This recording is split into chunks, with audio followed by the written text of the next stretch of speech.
Okay, I'm Professor Jasper Abimbia Ayala Zono. I'm a lecturer at UDS, specifically at the Department of Politics and Governance, Faculty of Communication and Cultural Studies.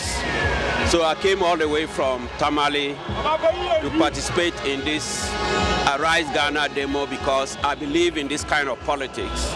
My research is about how ordinary people can organize themselves beyond elections to hold leaders accountable, because my research has revealed that wherever change has happened, wherever the ordinary people have been able to fight oppression and exploitation, it is through their own political activism, not through elections.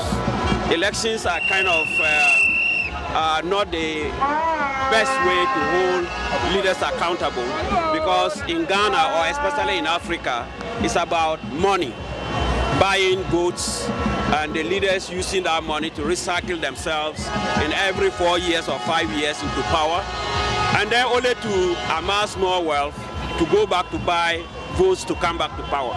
So this kind of electoral politics or democracy that every Ghanaian thinks is the best, it's not actually the ideal democracy.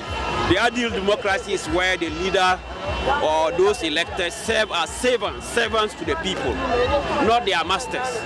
So when people say Akufo-Addo is entitled, or any president is entitled to some perks beyond what is needed to work, I always find it funny, because they are our servants. They are not entitled to anything extraordinary to work. We have employed them. So if people are suffering, why should leaders feel comfortable? So that's why I think that this kind of demonstration is the best way to hold them accountable. Okay, one may ask, hitting the streets or demonstrating has never produced any positive result. If you check the Fourth Republic, most of the demonstrations haven't yielded anything.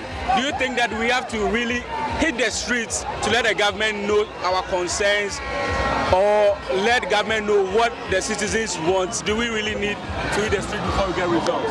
Actually, you may, from the surface, looking at it from the surface, you think that it's not yielding results.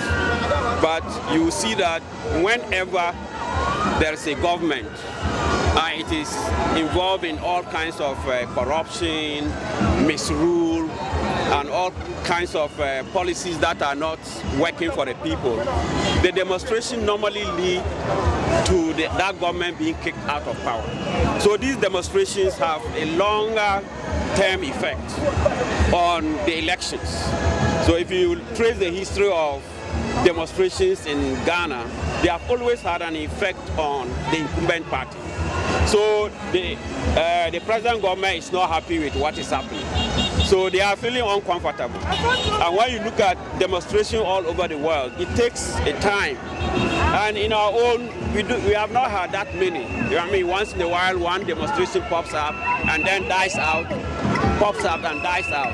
So it's about sustaining the demonstrations.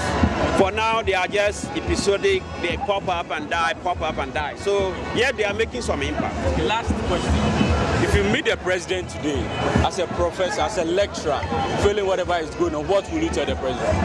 If I meet the president today, just like I told you, I'll tell him that, Mr. President, you have been elected by the people, you have been given that privilege to lead the people. So it's about the people, not about you and your party. So you are supposed to serve the people. If you serve the people, then you are seen to be actually governing. But what we have now is about coming to power to loot. So Mr. President, stop the corruption, stop the nepotism, stop the thievery, stop the irresponsible governance that we have in the country. It's really bringing a lot of hardships to the ordinary Ghanaian. This is what I'll tell, whether it's the present president or any president who will come to Ghana, this is what I'll tell that president. Thank you. Thank you very much.